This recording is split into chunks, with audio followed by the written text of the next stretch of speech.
আসসালামু আলাইকুম। সুপ্রিয় SSC 26 ব্যাচের শিক্ষার্থীবৃন্দ, আশা করি তোমরা সবাই ভালো আছো। তো দেখতে দেখতে তোমাদের 4টি পরীক্ষা হয়ে গিয়েছে। আশা করি তোমরা সব পরীক্ষায় ভালো দিয়েছো। তো সামনের শনিবারে তোমাদের আইসিটি পরীক্ষা। অনেকে আমাকে জিজ্ঞেস করতেছো যে স্যার, আইসিটি প্রশ্নটি কি খুবই কঠিন হবে? অনেকে ভয় দেখাচ্ছে।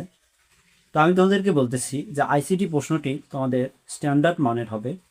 তোমরা যে কোয়ালিটির স্টুডেন্টই হও, তোমরা কম বেশি অ্যান্সার করতে পারবা। আর আমার কাছে যেটা মনে হচ্ছে সেটা, এই যে যে 4টি পরীক্ষা হয়ে গিয়েছে, এই 4টি প্রশ্ন যদি আমরা অ্যানালাইসিস করে দেখি, তাহলে বুঝতে পারবো যে এবার কোনো ভাইয়ের সাজেশন থেকেই কিন্তু 100% কমন হচ্ছে না। সো আমরা বুঝতে পারতেছি যে বোর্ড কমনের ধারা থেকে, যেটা গতানুগতিকভাবে প্রশ্ন করা হতো, ওই ধারা থেকে সরে এসেছে। তো প্রশ্ন একটু হার্ড হতে পারে, কিন্তু আমার কাছে যেটা মনে হচ্ছে, যদি কোনো স্টুডেন্টের বেসিক থেকে পড়া থাকে, তাহলে তার কাছে কোনো কঠিন মনে হবে না, সে অনায়াসে অ্যান্সার করতে পারবে।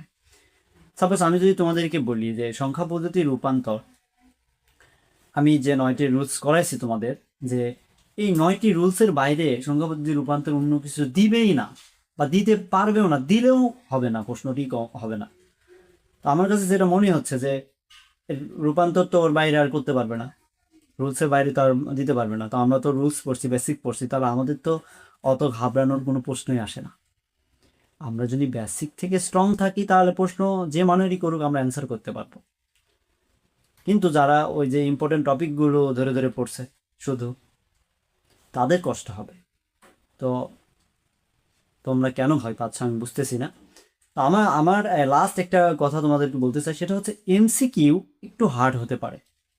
আমার কাছে কেন জানি না মনে হচ্ছে যে এমসিকিউ একটু হার্ড হবে, সিকিউটা খুব ইজি হবে আমাদের জন্য। তো তোমরা বেশি বেশি এমসিকিউগুলো প্র্যাকটিস করো, আর আমি যে সাজেশন তোমাদেরকে দিয়েছি, এই সাজেশনটি কমপ্লিট করো। আশা করি তোমরা পরীক্ষা ভালো দিবে, আল্লাহ তোমাদের সহায় হবে। তো সবাইকে ধন্যবাদ। আর পরীক্ষা দেওয়ার পরে পরীক্ষা কেমন হয়েছে অবশ্যই আমাকে তোমরা জানাবা। আসসালামু আলাইকুম রহমতুল্লাহ।